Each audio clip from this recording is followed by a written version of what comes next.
아, 그 어떤 성도의 얘기인데 6살 때 외할머니가 돌아가서 장례식을 참석했는데 그때 죽음에 대한 두려움이 생겼대요. 막연하지만은 사람이 죽으면 어떻게 될까 하는 죽음의 두려움이 생겨나서 한동안 그것에 시달렸는데 부모님들이 교회를 가니까 교회를 다녔대요. 하지만 죽음에 대한 이 답을 얻지 못했어요. 성장해서 대학에 들어갔는데 대학에 가서 동아리 활동하고 술 친구들과 어울려 다니면서 이렇게 지내니까 친구들이 너 교회 다니면서 이렇게 노냐 이렇게도 말도 했지만은 그런 것이 아무 개의치 않고 그렇게 지냈다는 거죠. 그러다가 대학을 졸업하고 직장 생활을 하는 가운데 아버지가 큰 교통사고가 가보니까 아버지는 이미 중환자실에 이제 입원해 있고 의사가 이제 더 이상 안 되겠다 그러니까 가족들은 장례 준비하러 나갔어요. 자기 혼자 중환자실에 있는데 아버지가 그때 돌아가신 거예요. 그때 또 죽음의 두려움이 음습에 오는데 너무너무 무서웠다는 거예요. 그래서 이 성도는 이 죽음에 대한 이게 자기 삶에 아주 큰 화두라. 그런 죽음이 인지되고 의식될 때 그 공포감에 휩싸이면서 죽음의 문제가 극복이 안 됐던 거죠. 그때 때마침 직장 동료 하나가 전도를 받아 교회를 나가야 됐는데 이 친구가 하는 말이 예수님이 진짜 하나님의 아들이신 것은 그가 부활했기 때문이란 거예요. 또 예수님이 부활했기 때문에 그가 십자가에 죽은 것이 우리 죄를 위하여 죽었다는 것이 성립이 된다는 거예요. 그리고 그 부활하신 예수님이 자기 안에 들어왔기 때문에 자기가 변화되기 시작한다. 그래서 자기 안에 없던 기쁨이 있고 평안이 있고 삶에 대한 어떤 염려도 없고 죽어도 그 죽음으로 인하여 일어날 일들에 대해서 전혀 걱정이 안 되고 이런 그 예수를 몰랐다고 하면서 하니까 그 말에 이 친구가 충격을 받은 거예요. 교회를 그렇게 다니고 해도 그게 그저 다르게 들리고 생소하게 들렸던 거죠. 그래서 그 책을 구해가지고 정말 예수님의 부활이 진짜인가 알아보려고 책을 봤는데 책을 여러 권을 보니까 얻어진 결론이 뭐냐니까 예수님의 부활은 역사적인 사실이라는 거예요. 예수 그리스도가 부활됐다라고 하는 논증이 너무 많은 거예요. 그걸 절대로 부인할 수가 없는 거라. 그래서 이게 사실로 받아들여야 하지만 그러나 마음에는 이 부활에 대해서 믿어지지 않는 거라. 참 고민이지 않겠어요. 그래서 하나님을 좀 만나야 되겠다. 간절히 이제 기도를 하기 시작해요. 기도를 간절히 기도를 하고 또 하고 간절히 기도를 하는데 그 기도 중에 자기가 죄인이란 게 깨달아지게 되면서 막 회개가 터져 나오는 거예요. 그래서 그분이 자매인데 막 자매 일진정 막 소리를 지르면서 막 가슴을 치면서 회개를 하고 계속 기도를 하는데 그 이후에 예수님의 죽으심의 의미가 무엇인지 깨달아지게 되고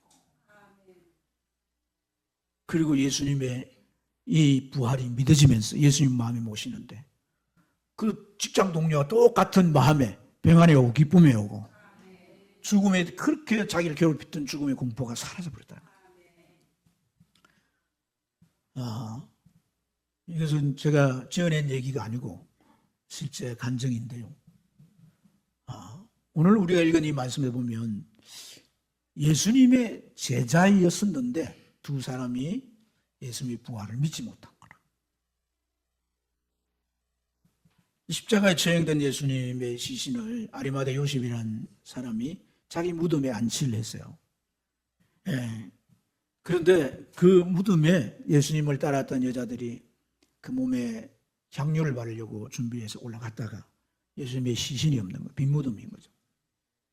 그래가지고 막 예수님의 시신이 없으니까 찾으면서 막 이렇게 울면서 예수님 시신 찾는데 천사가 나타나서 예수님이 부활했다는 거예요. 돌아가 제자들이 예수님 부활했다는 걸 알려라. 그리고 저 갈릴리에 가서 함께 기다려라. 그 말을 듣고 와서 얘기를 하는데 이게 사실인지 아닌지 아직도 식별이 안 되고 혼란스러운 가운데 이 두 사람은 자기 집인 엠마로 내려가기 시작했던 거죠. 기대가 크면 실망도 크다. 그런 말 있잖아요. 이들이 예수님의 제자가 되어서 왜 따랐는 거예요? 예수님은 하나님 보낸 메시아라고 하는 게 확실했던 거예요.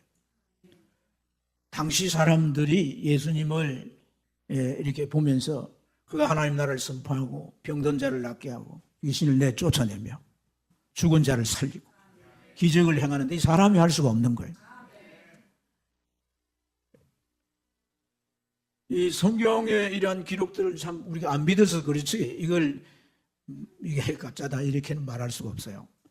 어쨌든 그런 걸 보면서 당시의 사람들이 한 말이 뭐냐면 조상 때부터 지금까지 우리에게 이런 일이 일어난 적이 없다. 하나님께서 말씀으로 약속하실 때 내가 내 아들 너희를 구원할 메시아로 보내면 이런 일을 할 것이다라고 하는 표징이란 거예요. 표징. 그러니까 예수님을 하나님 보내신 메시아라는 사실을 믿을 수밖에 없었어요. 근데 그 메시아가 오게 되면 어떤 것을 그 당시에 많은 사람들이 기대를 했냐면 로마의 압제하에 있고 이방인인 그 헤롯이 왕이 되어서 지배하니까 이 압제로부터 그가 왕이 되어서 벗어나게 하고 하나님이 세우시는 새 나라를 이룰 것이다. 그렇게 기대를 했는데 예수님께서 많은 사람들에게 메시아다라고 하는 것이 다 분명해졌어요. 그리고 예수님이 나귀를 타고 6월절 날 예루살렘에 올라가시는 거예요. 그때 모든 사람들은 확실하게 믿어진 거예요. 그들의 기대감이 막 최고조로 올라서 폭발이 된 거예요. 왜냐하면 이 나귀를 타고 예루살렘에 6월절 올라가는 그분이 바로 메시아라고 하는 하나님의 언약이 분명하게 있기 때문인 거죠. 그래서 막 이제 우리는 해방돼서 이제 이 압제에서 우리 벗어나게 돼서 우리는 새 나라를 세울 거야 하면서 환호를 하고 너무 기뻐했는데 예수님이 그 압제자들한테 붙잡혀 가가지고 재판을 받고 사형에 처형돼 버리는 거예요. 그러니까 이들의 실망감이 너무 큰 거예요. 더 이상 볼 일이 없다 하고 자기 집으로 이렇게 돌아가고 있었던 거죠. 여러분, 우리가 하나님이 우리에게 주시고자 하는 것과 우리가 하나님께 기대하고 원하는 바가 다를 수가 있어요. 근데 그것이 어떤 것이 더 좋은 건가, 어떤 것이 더 귀한 건가, 정말 어떤 것이 진정 내게 절대적으로 필요한 것인가는 좀 더 살펴봐야 되는 거다. 속단하면 안 된다는 거예요.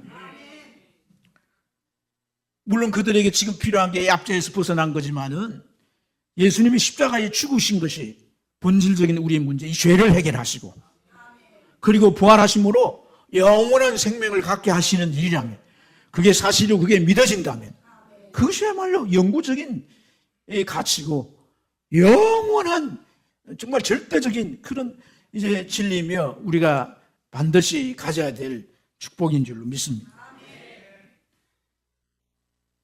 그래서 이러한 것을 이제 참 깨닫고 그러한 것이 믿어지고 그런 신앙을 소유하면서 살아가는 데는 시간이 필요한 거예요. 그래서 낙심하지 말고 하나님 앞에 계속 나오면 하나님이 이런 은혜를 베풀어 주시는 거예요. 믿어지게 하시고 구원받게 하시고 하나님의 손길을 경험하며 살아가는 신앙생활이 되는 것인 줄로 믿습니다. 오늘 우리가 본문이 그렇잖아요. 이렇게 속단하고 낙심해가지고 자기들 기대도 원하는 대로 되지 않았다고 이제 볼일 끝났다고 집으로 돌아간 이들을 예수님이 다시 찾아오셨다는 거예요. 할렐루야.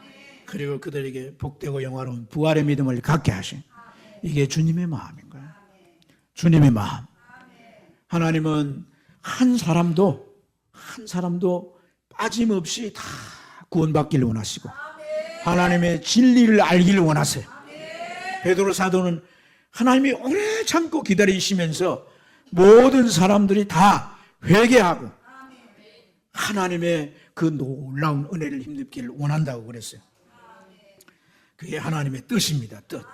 우리에 향하신 뜻인 줄로 믿습니다.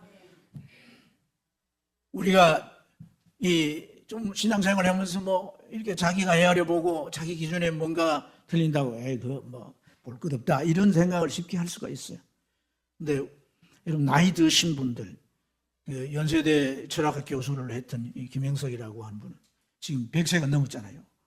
그분이 늘 하는 말이 뭐냐면 이만큼 살아보니 이런 말, 이만큼 살아보니 내가 정말 몰랐던 걸 알게 됐다는 거예요. 이만큼 살아보니까 이제 그러니까 여러분 계속 가봐야 되는 거예요. 계속 가봐야 되는 거란 말이에요. 예. 오늘 우리가 참 계속 나올 때 하나님 우리에게 구원의 은혜를 주시고 하나님의 자녀 삼으셔서 우리 삶의 문제들을 하나하나 해결케 하시고 우리를 축복의 길로 인도하심을 믿습니다. 자, 우리가 다음으로 좀 생각해 보고자 하는 것은 예수님께서 이 두 제자에게 나타나셨어요. 근데 지금 이들은 예수님인 줄 알아 몰라요? 모릅니다. 예수님께서 이들의 대화에 끼어든 다가오셔서 무슨 얘기를 그렇게 주고받냐 이렇게 주님이 말씀하는데 글로벌한 사람이 당신은 예루살렘에 체류하면서 근간에 일어난 일을 당신 혼자만 모르냐고 이렇게 마치 그 예수님이 무지하다는 식으로 말을 하면서 예수님이 당하신 일들을 막 마치 성토하듯이 쏟아냅니다. 이들의 말을 다 들으신 후에 예수님께서 이들에게 그리스도가 고난을 받고 영광에 들어가야 할 것에 대하여 성경에 있는 그 약속의 구절 하나하나를 들어서 설명해 주고 예수님이 그 일을 이루신 것을 연결해서 잘 이해시켜 주셨습니다. 여러분, 주님이 그렇게 하셨는데 저는 이 말씀을 보면서 좀 그런 생각을 해봤어요. 예수님이 딱 만나자마자 부활하신 모습을 딱 보이셨다면 얼마나 간편하고 좋았을까. 뭐 계속 얘기 안 해도 단박에 알아보고 아이고 예수님 하면서 막 이렇게 기뻐했을 텐데 예수님께서 그들에게 말하시는데 이 믿음이 선지자들의 말을 더디 믿는 자들아 막 하면서 약간 이제 이 책망조의 말씀이잖아요. 막 이렇게도 말씀을 하시고 그들을 막 이렇게 깨우치려고 하셨어요. 사실 이 예수님께서 부활한 모습을 나타내 보이실 때에 주님은 제자들에게 예수님을 다른 제자들에게 이미 보이셨어요. 그래서 이 사람들이 돌아가니까 베드로도 예수님 부활하신 예수님 만났다 그러잖아요. 또 다른 제자들도 만났다 그러잖아요. 그들은 바로 그냥 예수님 만날 때 부활하신 예수님을 만난 거예요. 이들처럼 막 이렇게 나중에서 막 이 눈이 밝아져가 예수님 줄 알아보고 이렇게 되는 과정이 없이 다 만나왔다. 예수님이 왜 이렇게 이들에게 바로 자신의 부활의 모습을 보이지 않고 이들과 계속 대화 속에서 하나님 말씀을 가르치고 그렇게 해서 나중에 떡을 뗄 때 그 떡을 기도하시고 떼어주니까 그제서 눈이 먹고서 밝아져가지고 예수님인 줄 알아보게 됐단 말이에요. 하나님께서 우리의 믿음을 이끄시는 방법은 여러 가지 있을 수가 있습니다. 하나님은 아주 특별한 방법으로 우리 믿음을 이끄실 수 있어요. 기적을 나타내거나 하나님이 직접 그를 만나시거나 오늘 우리 교인들 가운데도 꿈에 나타나가지고 교회 나가고 예수 믿으라고 막 하나님께서 막 강력하게 이끄시는 것 따라서 그렇게 전도를 누가 해서도 아니고 하나님이 여러 모양으로 우리를 이끄시는 거예요. 믿음의 세계로 이끄시는 거예요. 또 이제 그렇지 않으면 하나님께서 말씀을 통하여 우리를 이끄시는데 하나씩 깨달아 알게 하시고 믿음에 이르게 하시는 거예요. 그러니까 이 두 제자는 후자가 적합한 인도 방법이었다는 거예요. 그래서 이들에게 말씀을 자세하게 설명해 주십니다. 자, 우리 27절에 보면 이런 표현이 나옵니다.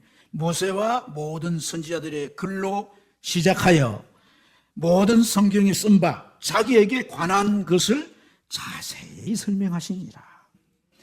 그러니까 이 선지자들의 그 모세와 선지자들의 글이라고 하는 것과 시편의 글은요 구약 성경 전부를 말하는 거예요. 이 전체 속에 예수님에 관한 그런 예언의 약속이 몇 가지가 있냐면 400가지가 돼요. 몇 가지요? 400가지. 그 직접적인 약속뿐 아니라 예표도 있고 어떤 사건도 있고 이렇게 해서 400가지가 넘습니다. 그런데 그런 것들을 예수님께서 이 두 사람들에게 하나하나 봐라 이렇게 약속되어 있지, 하나님 성경을 통해 약속했지, 이게 어떻게 내게 이루어졌는가, 주님이 이루신 것과 연계를 해가지고 하나하나 설명을 해주는 거예요. 할렐루야. 왜 이렇게 하시냐면 이들은 믿기는 믿어도 알기는 알아도 잘못 알아도 잘못 믿었기 때문에. 예수님 메시아로 오시면 그들 민족을 위해서 오셔가지고 그 압제에서 벗어나게 하고 무슨 왕이 되셔 새로운 나라를 세우는 게 아니라 주님이 메시아로 오셔서 온갖 표적을 보여서 그 하나님 보낸 메시아인 것을 증거하시고, 그리고 마지막에 십자가에 못 박혀 죽으심으로 우리 죄를 속죄하시고, 그래서 그 죽으심을 믿고 그 피를 의지하고 우리가 회개할 때 우리는 죄사함이 이루어지게 되는 줄로 믿습니다. 할렐루야. 그리고 주님을 내 마음에 보실 때 그의 부활의 영이 우리 안에 들어오셔서 우리에게 영생을 주시는데, 이 땅 위에 우리는 세상에 속하여 살지만은 세상 나라 백성이 아니라 하나님의 백성으로 살다가 마지막 때 이 세상 역사가 종결되면 영원한 하나님의 새 나라가 이루어지는데, 그때 우리가 주님처럼 부활의 몸을 입고 주님과 함께 살게 될 것입니다. 이것이 하나님께서 성경을 통해 우리에게 가르치는 것인 줄로 믿습니다. 저 목회를 하면서 제 마음에 들은 그런 이 느낌이, 참 성도들, 이 사람 속에 있는 이 불신이라고 하는 요소가 마치 양파 껍질 같다, 그런 생각이 들어요. 양파 껍질이 한 개만 아니잖아요. 예? 근데 그 말씀을 가르쳐도 겨우 하나를 알아듣는가 하지만 또 물어보면 또 몰라. 그러니까 또 어떻게 양파 껍질을 벗겨야 되는 거예요. 칼로 가지고 양파 껍질을 벗기면 어떻습니까? 매워가지고 눈물이 나는 거예요. 그 제가 여기 들어가면 눈물병이 있어, 눈물. 아이고, 저 성도로 하여금 하나님, 이게 하나님의 말씀 믿어지게 하세요. 믿음을 좀 갖도록 도와주세요. 눈물을 흘리면서 에게 기도를 하는 거예요. 눈이 시려가지고. 그렇다고 예수님처럼 이 드디 믿는 자들이요, 그렇게 하면 안 되잖아요. 또 삐지거나 놀래가지고 막 도망치니까. 오늘 우리는 주님께서 말씀을 통해서 우리에게 이 믿음의 선물을 주시는 이런 놀라운 과정이 어떤가 하는 걸 잘 말씀해 주세요. 두 가지를 단계적으로 말씀하는데요, 말씀을 주님 말씀을 전해줄 때 듣는 그들의 마음이 어떻게 됐다고? 뜨거워요. 32절에 보면 그들이 서로 말할 때 길에서 우리에게 말씀하시고 우리에게 성경을 풀어주실 때 우리 속에 마음이 뜨겁지 아니하더냐. 마음에다가 무슨 군부를 넣어가지고 보일러를 돌려 뜨거하겠어요. 성령이 그렇게 하시는 거라. 성령이 그 말씀이 깨달아 믿어지면서 막 뜨거워지는 거예요. 공감이 되는 거예요. 그렇게 여겨지고 받아들이지는 거예요. 이런 축복이 있길 주 이름으로 축원합니다. 이렇게 해서 우리에게 이 믿음이 우리 안에 쑥 들어오도록 믿음을 선물해 주시는 거다. 할렐루야. 다음 단계를 주님이 행하신 것은 그것으로 끝나는 게 아니에요. 빵을 나누어 주시는데 그 빵을 들어 축복하시고 그 다음에 그것을 받아 먹을 때 그들의 눈이 띄게 되는, 31절 말씀에 그들의 눈이 뭐하여서 밝아져 그인 줄 알아보더니, 그가 누구예요? 부활하신 예수님. 할렐루야. 그 알아보고 아이고 예수님 이랬는데 예수님이 이제 사라지셨어요. 눈이 밝아졌다. 눈이 밝아졌다. 이 사람들이 육안이 밝아진 게 아니에요. 이 사람들이 맹인이라서 그 눈이 뜨게 된 그런 의미가 아니에요. 영적인 눈이 밝아진 거예요. 할렐루야. 영적인 눈이 밝아지면 예수님을 보듯이 믿어지게 되는 거예요. 예수님을 보듯이 믿어지기 때문에 여러분들이 주님 앞에 나와 예배하고 주님을 그렇게 찾고 또 여러분들이 그렇게 열심히 기도하시는 거예요. 그런데 그 믿음을 받으시고 주님은 또 응답하셔서 우리의 관계가 그렇게 아주 돈독해지고 우리는 땅 위에 살아가는 삶에 대하여서 아무 걱정 없이 살아가게 되는 것인 줄로 믿습니다. 근데 여러분, 빵을 축복 기도하시고 떼어줄 때 눈이 밝아졌다. 이것은 굉장히 중요한 의미가 담겨져 있는 거예요. 오늘 우리가 빵을 드렸잖아요. 또 포도주를 마셨잖아요. 그걸 이제 먹으면 어떻게 되는 거예요? 내 속에서 소화가 되고 내 몸과 동화가 되겠죠. 불필요하면 배설되겠지만. 그러니까 이 포도주니까 이게 술이잖아요. 이 술은 체내에 들어가면 위에 딱 붙어가지고 20분 만에 헬륨을 타고 다 피로 들어가요. 그리고 빵은 좀 시간이 걸려요. 탄수화물이야 시간이 좀 걸려요. 근데 그것이 뭐가 되는 거예요? 우리 속에 들어와서 다 우리가 되는 거예요. 그래서 아이들이 음식을 먹고 자라잖아요. 할렐루야. 우리가 그걸 먹고 활동하잖아요. 이게 체화된 거라고요. 체화. 이게 중요한 거예요. 복음을 들을 때 이 복음이 내게 체화돼야 되는 거예요. 그 주님의 죽으심이 내 죄를 위해 죽으신 거구나. 주님이 심판을 받은 것은 바로 내가 하나님 앞에 심판받을 것을 대신하신 거구나. 피 흘려주심으로 모든 내 죄값을 담당해 주신 거구나. 그 예수님 나의 구주가 되어서 내 마음속에 모셔드리면 눈이 뜨이는 거예요. 이 체화가 되어야 되는 거죠. 할렐루야. 그때부터 우리는 말씀을 들으면 깨달아 믿어지고, 예배를 드릴 때 주님이 나의 예배를 받으시고 나를 찾아와 나를 만나 주시는. 그래서 다른 제자들이 예수님 만났다 그러고 다 뭐 얘기하는데 아직 목회가지 못했던 도마는 나는 죽어도 못 믿는다 이렇게 말할 때 주님이 모든 제자들 모여 있는 사이에 오셔가지고 도마 앞으로 걸어오잖아요. 그리고 손을 이렇게 내미시 옷을 그득 보여주면서 창작으로 보여주시. 그러니까 도마가 그 앞에 복사 꼭 부러지는 거죠. 나의 하나님 나의 주시여, 네가 본고로 믿느냐? 보지 않고 믿는 자들이 더 복되다. 복음을 전할 때 성령이 믿게 하는 거예요. 체화되는 거예요. 영적인 눈이 뜨지는 거예요. 그때부터 우리는 하나님의 자녀가 되고 하나님 나라 백성이 되는 거예요. 이 체험이 있길 주님 축복합니다. 교회를 다니고 신앙생활을 오래 했다. 직분까지 누가 죽었다고 받았다면서도 내가 아직 구원받지 못하는 거예요. 체화되는 거, 음식과 내가 하나 되는 거잖아요. 예수님이 내 안에 들어와야 되는 거예요. 그러니까 자꾸 세상과 양다리 걸쳐놓고 왔다 갔다 하면서 신앙생활이 제대로 발전되지 못해. 그 다음 단계로 올라가지 못하는 거예요. 그러면 안 돼요. 하나님께서 우리를 위하여 축복을 예비해 놓으시고 이만큼 그러면 이 복을 주시고 또 이만큼 그러면 저 복을 주시고 우리의 삶을 풍성케 하심을 깨달아야 돼요. 여러분, 이 부활이라고 하는 것이 얼마나 놀라운 일인가를 알아야 돼요. 이것은 하나님의 계획입니다. 계획. 하나님께서 이 땅에 자기 형상대로 지음받은 모든 사람들이 다 이렇게 되기를 원하고, 그래서 하나님 나라에서 영원히 살기를 원하시는 거예요. 여러분, 오늘 우리가 읽은 말씀을 보면 44절에 또 이르시되 내가 너희와 함께 있을 때에 너희에게 말한 바 곧 모세의 율법과 선지자의 글과 시편에 나를 가르쳐 기록된 모든 것이 이루어져야 하리라 한 말이 이것이라. 예수님이 십자가에 죽으시고 부활하신 것을 내가 성경을 찾아서 가르친 것이라는 말씀이에요. 예수님이 십자가에 죽으신 내 죄를 위해 죽으시고 예수님이 부활하신 것, 이 부활 신앙을 가질 때 우리도 영원한 나라가 이룰 때 예수님처럼 부활될 것이라는 거예요. 이게 하나님의 뜻이란 거예요. 하나님의 계획이란 거예요. 모든 사람을 위하여 하나님이 이 소망을 가지고 계신다는 거예요.